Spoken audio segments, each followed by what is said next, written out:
여러분, 이런 예배를 어떻게 생각하십니까? 금년도 뉴욕 교회협의회에서 신년 예배를 목사 장로들이 모여서 교회협의회 임원들과 함께 예배드리고 있었습니다. 갑자기 예배가 중단되었습니다. 이유는 뉴욕 주재 한국 영사가 방문했는데 그분의 스케줄이 바쁘니까 잠깐 인사만 하고 바로 가야 된다는 것입니다.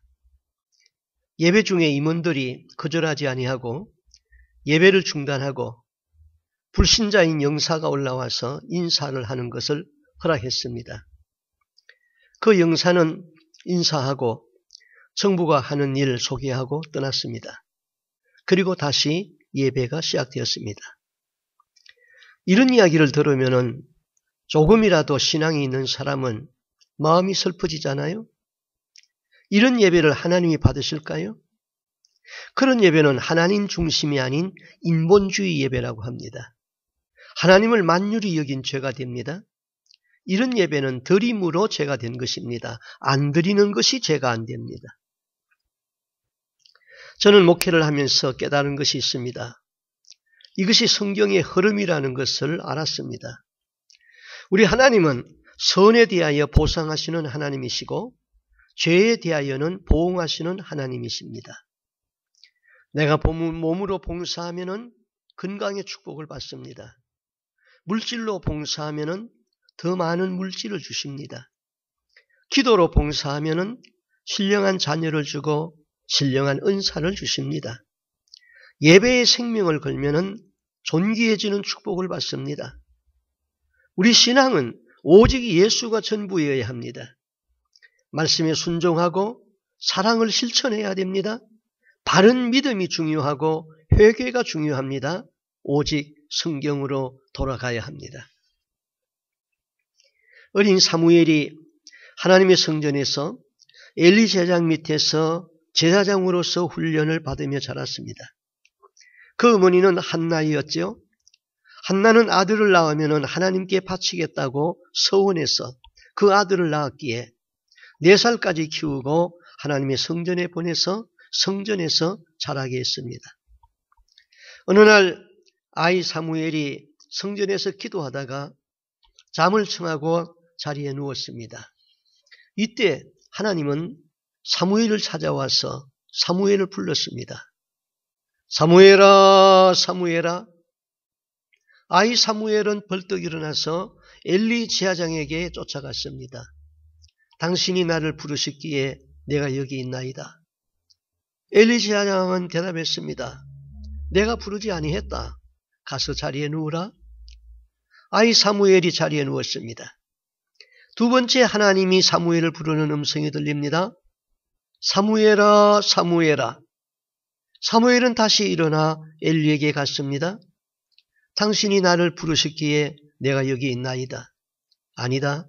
내가 부르지 아니했다. 아이 사무엘은 다시 자리에 누웠습니다. 세 번째 사무엘을 부르는 소리가 들립니다.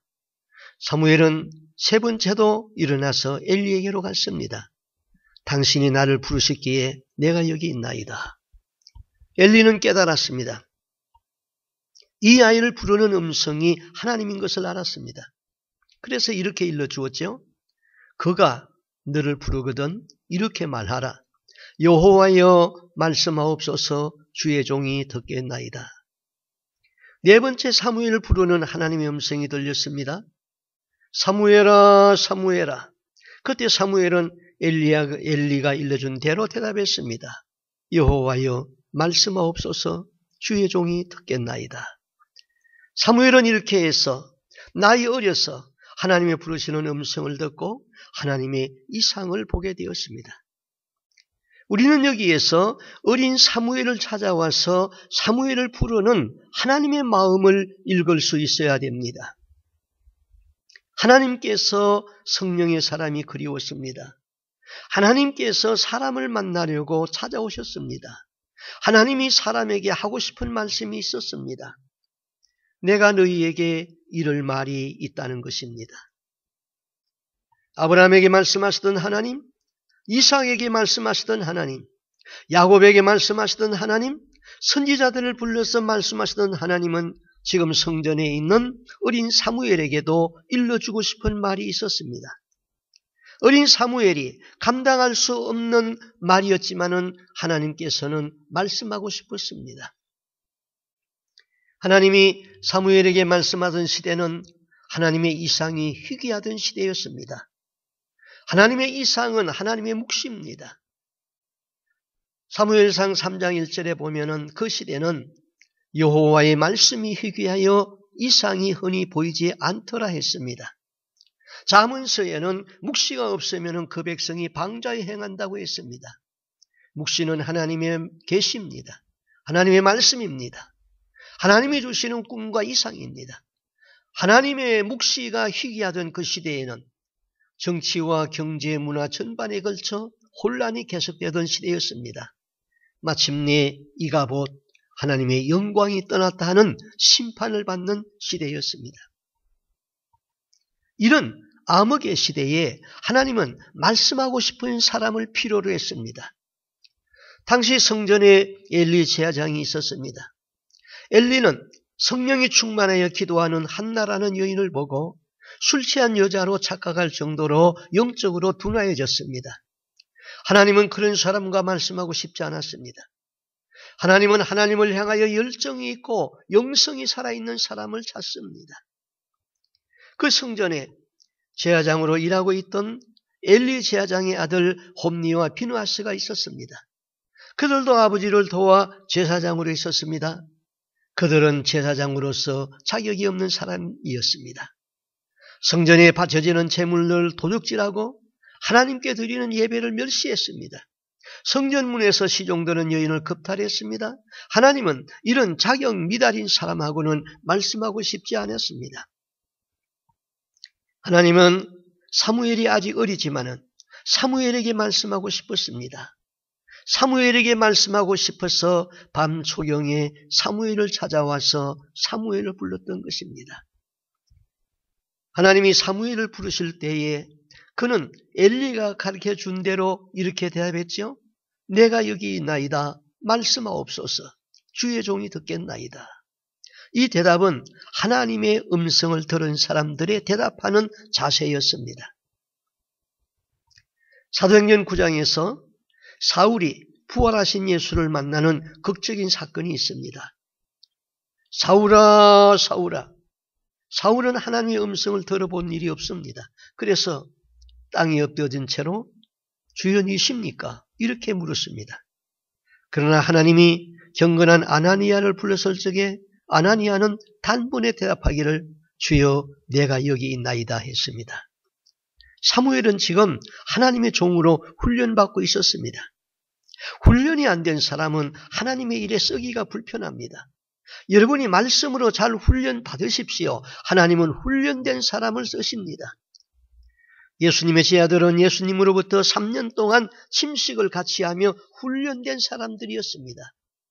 여러분 쓰임받기를 원한다면 말씀을 배우고 말씀으로 훈련받아야 합니다. 기도하여야 합니다. 말씀을 깨닫고 순종하여야 합니다. 이 자세가 중요합니다. 말씀하옵소서 종이 듣겠나이다.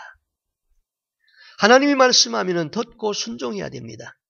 그러므로 후에 사무엘은 순종하지 않는 사울왕에게 순종이 제사보다 낫습니다. 거역하는 것은 사술의 죄와 같습니다 하고 책망했습니다. 여호와여 말씀하옵소서 주의 종이 듣겠나이다. 주의 종은 주인을 기쁘시게 하기 위해서 있는 자입니다. 종은 주인을 섬기는 자입니다.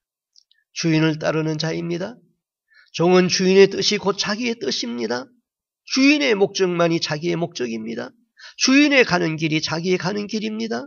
종이 가진 소유와 명예는 다 주인 것입니다. 하나님은 지금도 이와 같은 자세로 훈련받고 이와 같이 순종하는 사람을 찾고 있습니다. 이 교회 저 교회에 찾아가서 촛대 사이로 거니시며 순종의 사람을 찾습니다. 여호와여 말씀하옵소서 주의 종이 듣겠나이다. 이런 사람을 찾습니다. 하나님은 사무엘을 불러서 이렇게 말씀했습니다. 나는 이스라엘 사람들이 듣고 깜짝 놀랄 만한 일을 하려고 한다. 나는 엘리의 아들들이 행하는 악에 대해서 그 가족을 영원히 심판하겠다. 나는 그에게 말해 주었으나 그는 자기 아들들이 저주받을 짓을 계속하는 것을 보고도 그것을 제지하지 않았다. 그래서 나는 엘리의 집안의 죄가 재물이나 예물로서는 절대로 용서받지 못할 것이라고 그에게 선언하였다. 구약시대의 레위 지파가 제사장 지파입니다. 어떻게 야곱의 12아들 중에 레위가 하나님을 섬기는 제사장 직분인 지파가 되었을까요? 엘리의 집안은 레위 지파이며 제사장 지파입니다. 그 중에서도 대제사장 지파입니다. 원래 레위는 야곱의 세 번째 아들인데 하나님의 이름으로 사람을 속이고 죽이는 악한 아들이었습니다. 창세기에 보면은 야곱이 고향으로 돌아오는 길에 야곱의 딸 디나가 외출하였다가 세겜성의 추장 아들에게 강간을 당했습니다. 세겜이 디나를 잡아놓고 결혼하자고 하면서 보내질 않습니다. 야곱의 아들들과 세겜성의 추장과 흥정이 되었습니다. 너희 족속과 우리 족속이 결혼한다? 그런데 우리 민족은 하나님 믿는 민족으로 할례를 받아야 한다. 너희가 할례를 받으면 서로 통혼하겠다. 세겜 사람들이 할례를 받았습니다. 할례 받고 3일째 되는 날에는 통증이 심하여서 거동을 못합니다.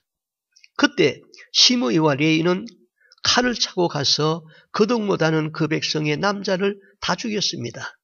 다른 형제들은 탈취했습니다. 이 일은 큰 죄악이었습니다. 그들이 할례를 받았으면 하나님의 백성이 되었습니다. 그런데 거룩한 할례를 시켜놓고 다 죽였습니다. 이 일로 시므이와 레위는 저주를 받습니다. 창세기 49장 5절에서 7절이죠. 시므온과 레위는 형제요 그들의 칼은 잔이하는 기계로다. 그들이 그 분노대로 사람을 죽이고 그 혈기대로 소의 발목 힘줄을 끊었음이로다. 이건 디나 사건을 언급하고 있는 것이죠. 49장 7절 그 노염이 혹독하니 저주를 받을 것이요 분기가 맹렬하니 저주를 받을 것이라. 내가 그들을 야곱 중에서 나누며 이스라엘 중에서 흩으리로다. 디나 사건을 두고 시므이와 레위는 분노와 혈기가 있어서 저주받을 일을 했기에 저주를 받는다고 했습니다. 야곱 중에서 나누고 이스라엘 중에서 흩어버리겠다고 했습니다. 그러면 이런 저주를 받은 사람은 복을 받을 수 없습니까? 이러한 레위 지파가 어떻게 복을 받은 제사장 지파가 됩니까? 그 후 400년이 지나서 이스라엘 백성이 광야 생활할 때입니다.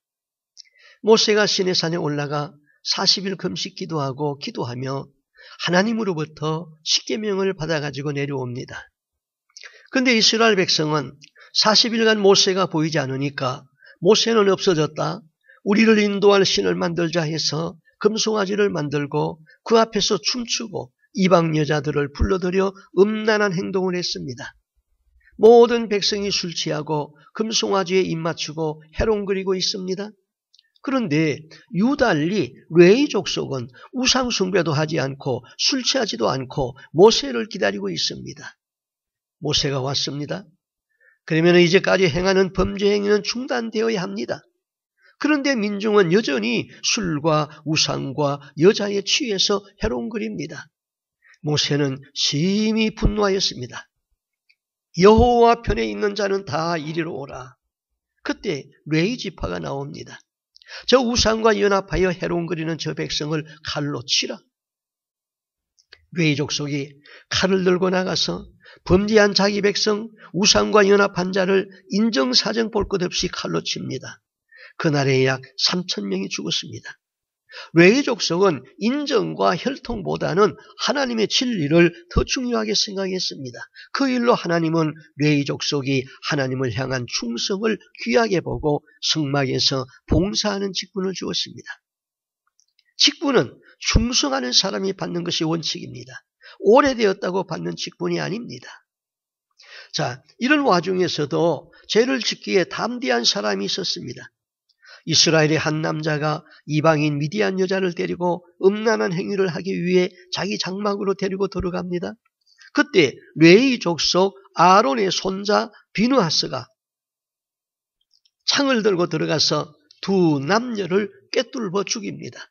그러자 여호와의 진노가 그쳤더라 하고 민수기 25장이 기록하고 있습니다. 하나님은 비느하스의 자손에게 영원한 제사장의 직분을 주었습니다. 그러니까 저주받은 레위 족속이 저주를 물리치고 다시 복받은 백성으로 회복된 것은 우상 숭배하지 아니하고 하나님에 대한 열심 때문에 회복되었습니다. 더 존귀한 것은 제사장 직분을 받았는데 레위의 자손 중에서도 아론의 자손이 제사장 직분을 받았습니다.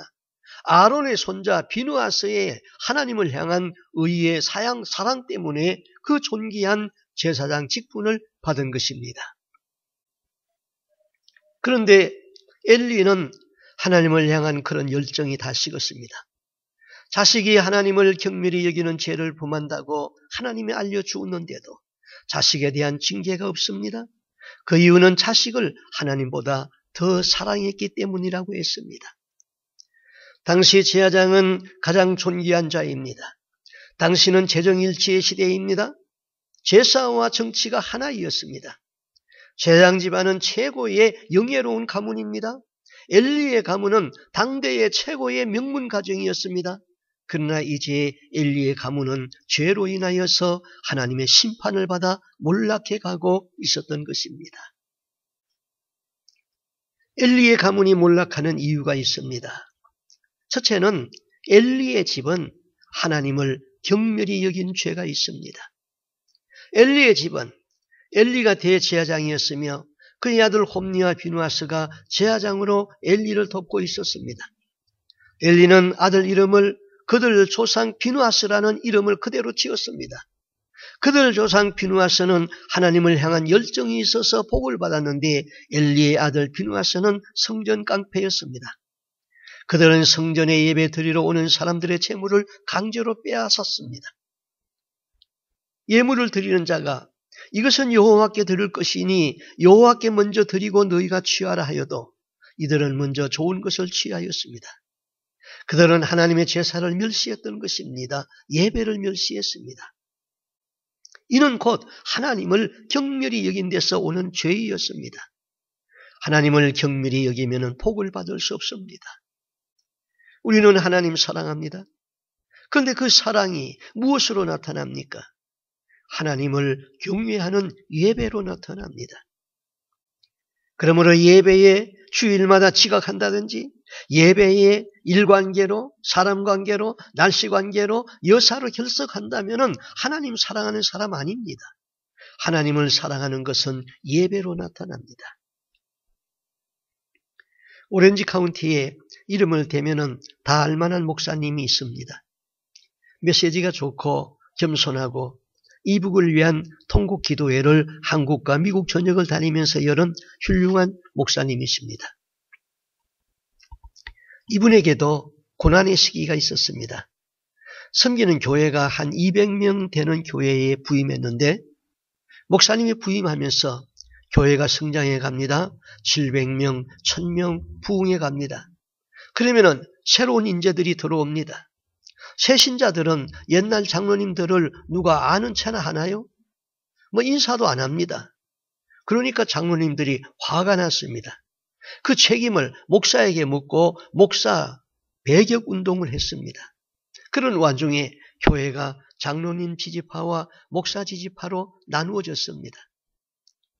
어느 날 성찬식을 하는 주일입니다. 성찬상이 배열되어서 은혜롭게 성찬식이 거행되고 있었습니다. 목사님을 배격하는 사람들은 그 예배에 참석하지 않았습니다.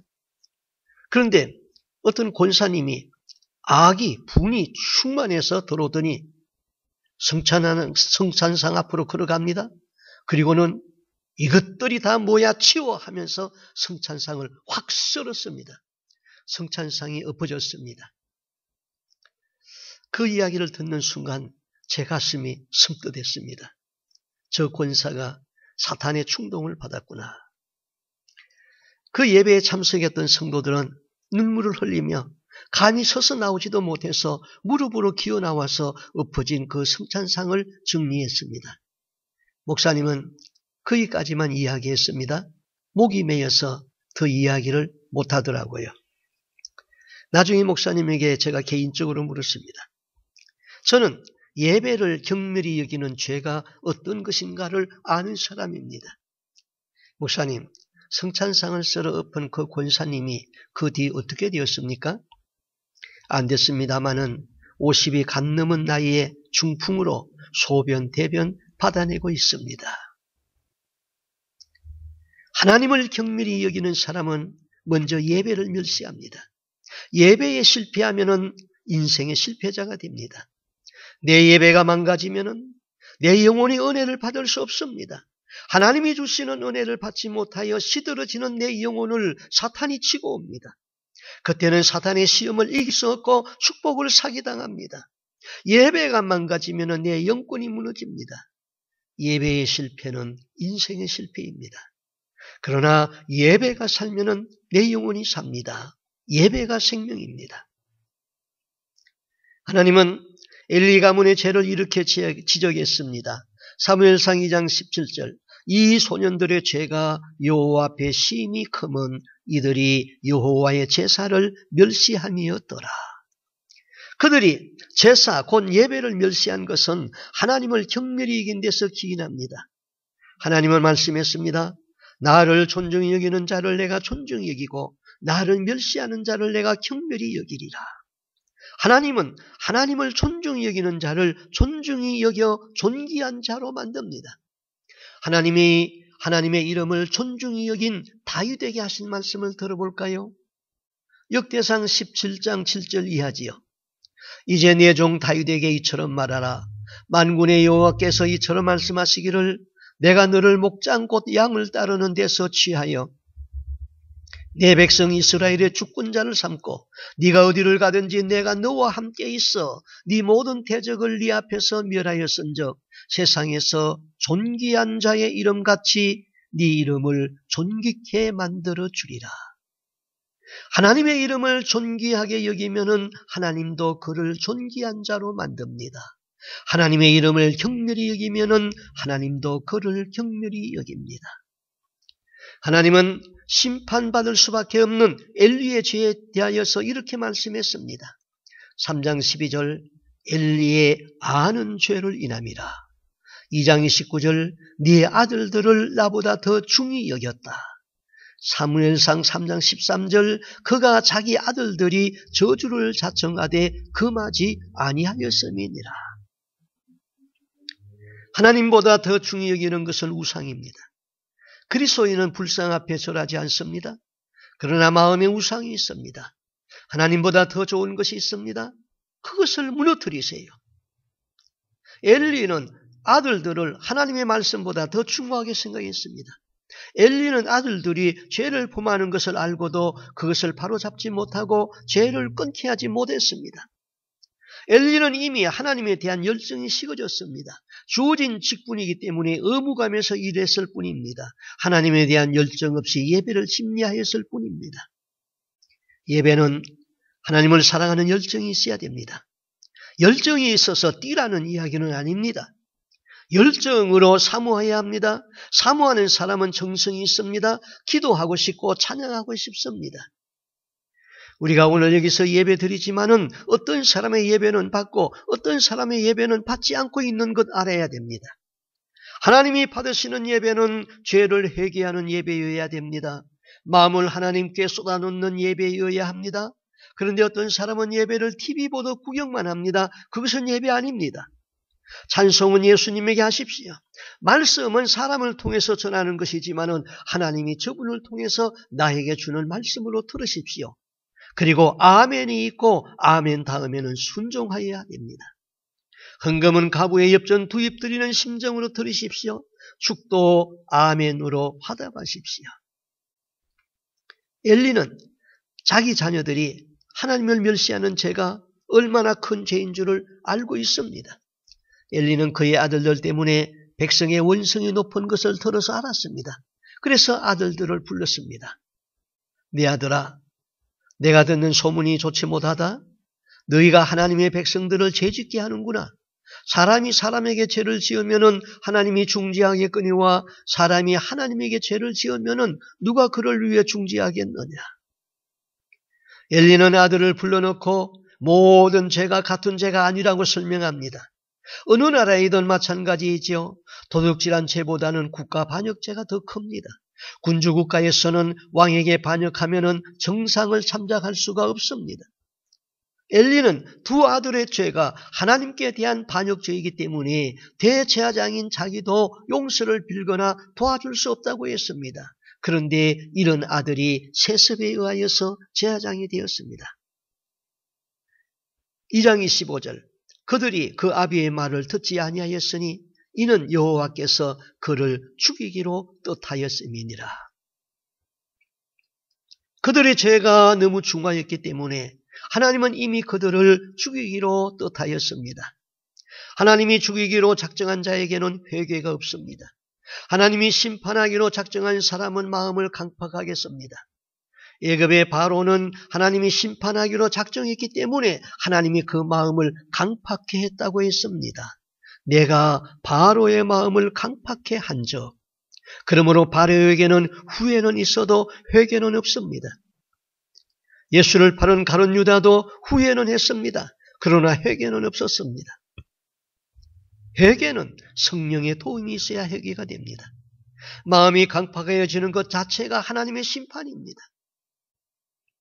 여러분, 이 말씀은 너무 중요하기 때문에 다시 한번 강조해서 말씀드립니다. 선한 마음, 착한 양심은 좋은 마음입니다. 그런데 성경에는 굳은 마음이 있습니다. 화인 맞은 마음, 패역한 마음이 있습니다. 어떤 분이 기도원에서 봉사하고 있었습니다. 기도원에 오는 사람들을 섬기다 보니까 기도원에 오는 사람들 다 예수 믿는 사람들인데 그들의 삶은 문제투성이인 사람들이 옵니다. 매일 보는 것이 그런 사람들만 봅니다. 문제의 사람들만 몇십 년 보니까 그녀의 마음이 굳어졌습니다. 어떤 목사님도 존경하고 싶은 마음이 없어졌습니다. 목사가 왜 저래? 장로가 아주 못돼 먹었네? 저 사람 예수 믿는 사람이 안 믿는 사람보다 못하네? 비판합니다. 사랑은 모든 허물을 덮는다 하였는데 허물만 보입니다. 기도가 뒷받침 없이 봉사만 하다가 하는 일은 직업이 되어버렸고 그의 마음은 점점 감동이 없는 굳은 마음이 되어버렸습니다. 마음이 부드럽지 못하고 굳은 살이 생긴 것입니다. 믿는 사람에게 생긴 이 마음을 굳은 마음이라고 합니다. 이런 마음은 기도와 말씀으로 갈아엎어야 됩니다. 회개가 이루어져야 됩니다. 그런데 믿음이 없는 사람이 이런 마음이 되면은 화인 맞은 마음이 됩니다. 양심이 화인 맞으면은 보통 사람들이 자기 양심 때문에 하지 않는 일들을 거침없이 합니다. 우리는 마음에 굳은 살이 박히기 전에 회개로 들어가야 됩니다. 마음이 강팍하게 된 자가 망할 때는 모든 사람이 다 알도록 망합니다. 그 망함을 보는 사람들은 하나님이 살아계신다 알게 됩니다. 바로가 그렇게 망했습니다. 엘리의 집이 그렇게 망하겠다는 것입니다. 우리가 회개할 수 있다는 것은 은혜이고 성령의 역사입니다. 회개하면은 하나님은 용서하십니다. 회개가 이루어질 수 있다는 것은 복 중의 복입니다. 그 다음 엘리의 집은 노인이 없는 단명의 심판을 받았습니다. 2장 31절에 보면은 네 집에 노인이 하나도 없어지는 날이 이를지라. 집안의 모든 사람이 젊어서 죽습니다. 엘리의 두 아들 홈니와 비누아스가 젊어서 전장에서 죽었습니다. 엘리의 며느리가 자기 남편이 죽었다는 비보를 듣고 급작스레 해산하며 죽습니다. 엘리의 가문은 장수하는 자가 없고 단명한 심판을 받았습니다. 제가 서울에서 목회하던 목회 초창기에 어떤 단명한 가문이 교회에 등록했습니다. 그분의 가정은 형제 5형제가 있었는데 30대 후반에서 40대 초에 다 죽었습니다. 하나는 암으로 죽었습니다. 하나는 교통사고로 죽었습니다. 사형제가 이런 병 저런 병으로 다 죽고 마지막 한 형제가 남았는데 이분이 저희 교회에 등록했습니다. 매우 불안해하고 있었습니다. 이분은 어떻게 해서든지 이 단명의 저주에서 벗어나고 싶었습니다. 그래서 이분은 교회 일을 많이 하려고 했습니다. 그래도 불안합니다. 그러다가 몇 달 봉사하다가 또 딴 교회로 옮깁니다. 제가 심무하는 교회에 와서 일을 자청하기에 아주 중요한 부서의 일을 맡겼습니다. 그런데 1년이 안 돼서 또 다른 교회로 옮깁니다. 제가 그때는 목회 초년생이라서 바로 가르치지를 못했습니다. 이런 분은 일보다 예배가 회복돼야 됩니다. 조양적부터 내려오는 단명의 저주를 예수의 이름으로 끊어야 됩니다. 하나님 앞에 물 쏟던 마음을 쏟아놓고 기도해야 됩니다. 예배가 살아야 됩니다. 일을 많이 하는 것이 아니라 회개와 예배가 살아야 되는 것입니다. 엘리의 가문은 그 가정의 노인이었고 젊은 사람이 죽어나갑니다. 하나님을 멸시하고 예배를 멸시하였던 엘리 제사장의 가문에 또 한 가지 심판이 있었습니다.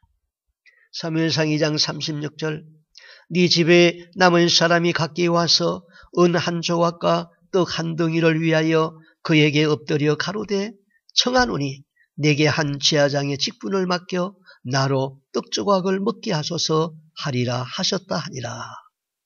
내게 한 제사장의 직분을 맡겨 나로 떡 조각을 먹게 하소서.